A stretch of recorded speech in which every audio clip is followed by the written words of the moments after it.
Can you imagine? You know, it can be easy for us to lose the image itself because we hear the story year after year after year. We tend to sanitize this story. It isn't really anyone's fault, but this story becomes lost in the shuffle merely because we repeat it every single year, all of our lives. We sanitize the Christian story because it is one that is easily sanitized because we're so familiar with it. We paint these pictures in our heads and on our lawns of these put-together scenes of a man dressed in tan and a woman dressed in blue and a baby in a manger. We sometimes exchange gifts. We hold a candle up in the air. We talk about the meaning of the season. We read a portion of the story from chapter 2. And we hear a boy with a blanket from the 1960s recite it on broadcast television. But can you imagine Mary, a young girl, minding her own business, going along in life, is greeted by an angel. Greetings, favored one, the Lord is with you. Can you imagine? This angelic figure appearing to Mary, greeting her. And up until this point, Mary probably didn't have a lot in life. Probably led a regular life just as much as one possibly can. She's young. She's betrothed. We don't really know much else about her background. But she is just a local girl in a town called Nazareth. A town that barely blips on the radar in the greater socio-political world or the current events of the day. It is part of the Roman Empire, but it is not Rome or Jerusalem or Athens or Corinth or Alexandria, these great big cities of the Roman Empire. It's just Nazareth, a simple village. Can you imagine? This angel comes to Mary and has the audacity to say, "Do not be afraid."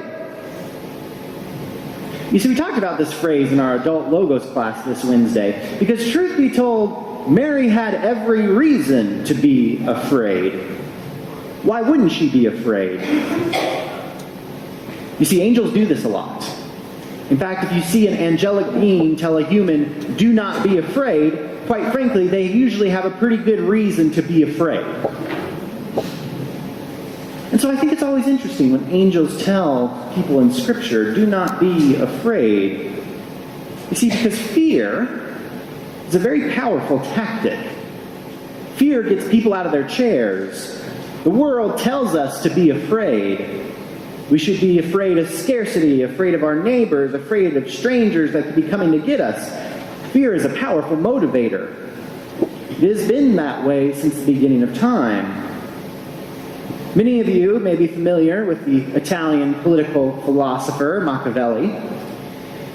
He's one of those type of characters that you don't hear a lot about, but has certainly contributed his fair share to political discourse in his time and in our own. He wrote a book that many point to as being the must-read resource for politics and leadership. It's called The Prince.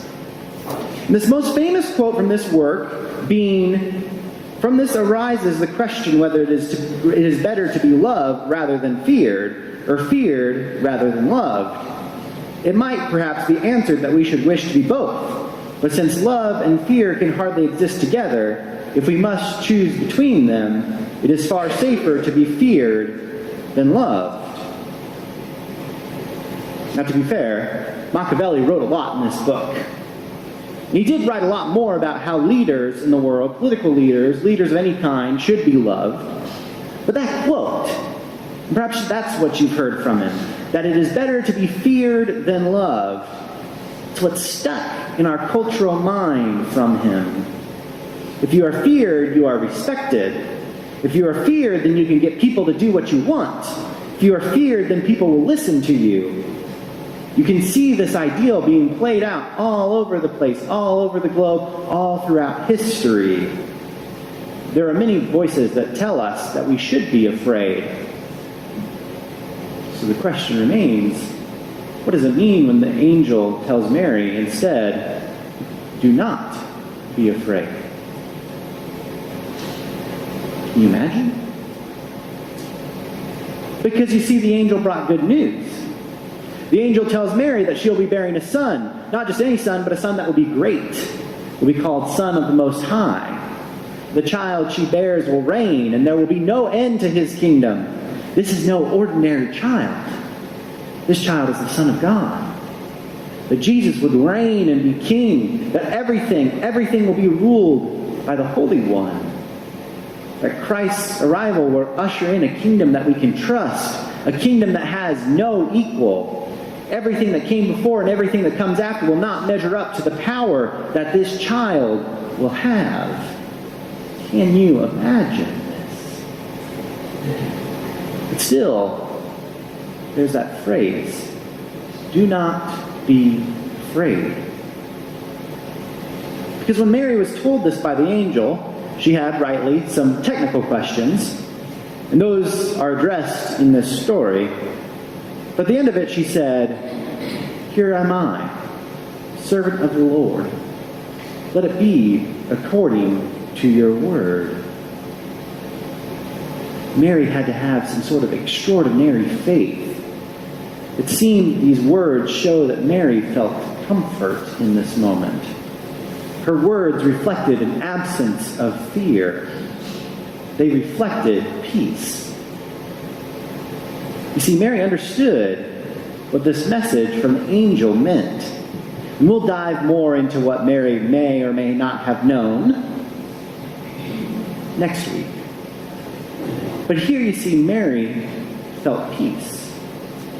Because as the angel says, she knows that nothing is impossible with God. That the child that is to come will be powerful. Can you imagine? Jesus is given endless power, given dominion and rule over all creation, being holy, being majestic. There have been powerful rulers, leaders, kings, Caesars, dictators, presidents, but all of their power at some point has come to an end. But you see, Jesus' reign will not end. All other power is temporary. One of Caesar Augustus, the ruler during the time of Christ's birth, one of his most famous quotes was, "Behold them, conquerors of the world, the toga-clad race of the Romans." And it struck fear in his opponents, the strength that this empire had amassed, greater than maybe any we've seen before it. But as you all know, that Roman government is no more. Their power has gone away. But not the one that the angel speaks of. Because Christ's power is forever.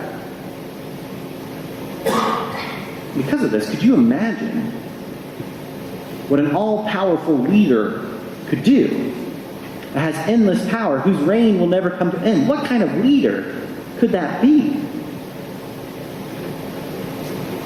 If we were in that situation, many of us could dream of being a leader, a type of ruler that someone should be afraid of. But wait, doesn't the Bible say we are supposed to fear the Lord? Isn't being a God-fearing Christian something we should all strive to do?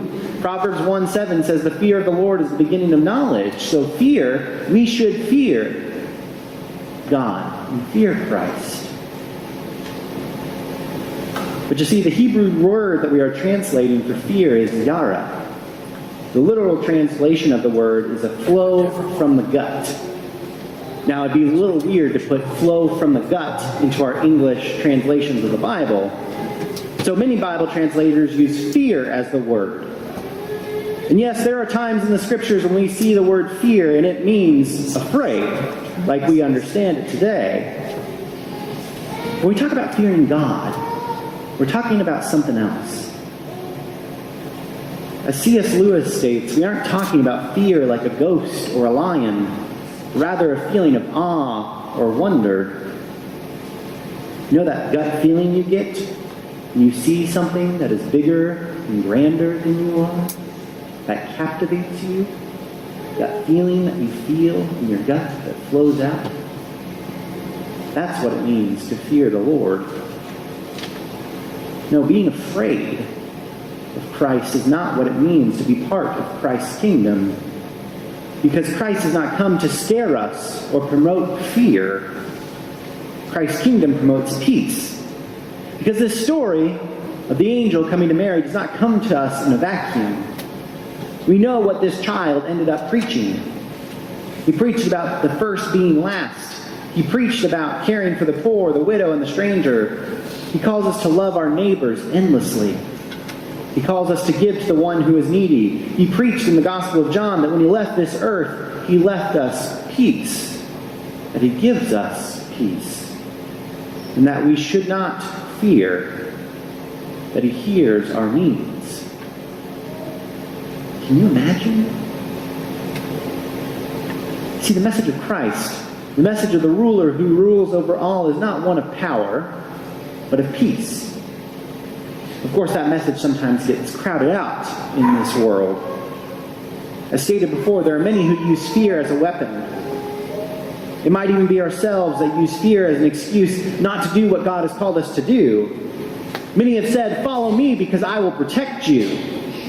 But it is Christ who says, "Follow me," and those who lose their lives for my sake will save it.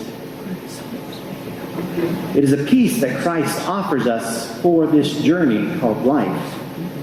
That no matter what happens, Christ is with us and rules over all of this. And there's a peace in that.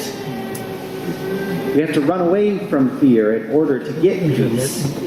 Peace is not gained from protecting ourselves or being the biggest or the strongest. Peace is gained when we can look at those who would want us to be afraid in the eye, even when it is that we have to look in the mirror. And we can say, we know who is in charge here. Because the opposite of peace is not war. The opposite of peace is fear. Can you imagine? So the story of Christmas calls us into a world of peace. The birth of Christ has brought us peace that surpasses all understanding. Just as Mary faced this uncertain future with a calm resolve of, "Here I am," we too must face an uncertain future with, "Here I am." And while we await the Christ child arrival this Advent season, we know we face our own uncertain future. When the future is uncertain, our response should not be to fear it, but instead be at peace. Because Christ is coming into this world. And the ground beneath our feet is shaking and shifting. We must remember that the ground itself has the heartbeat of God, pulsating in this very world. When we feel that the world is a dark and an empty place, we must remember that it is the light and the love of God that shines through every single crack. Because all of it, all of this, is filled with the presence of God.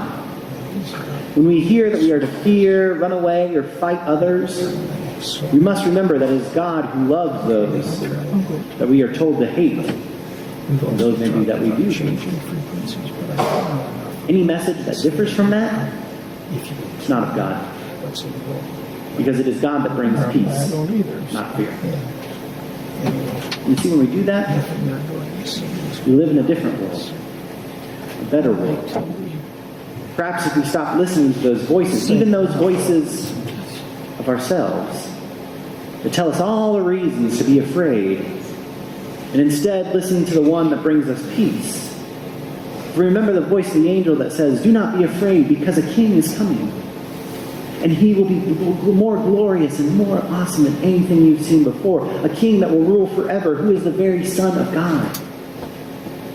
And maybe, just maybe, true peace can come to this land. Can you imagine?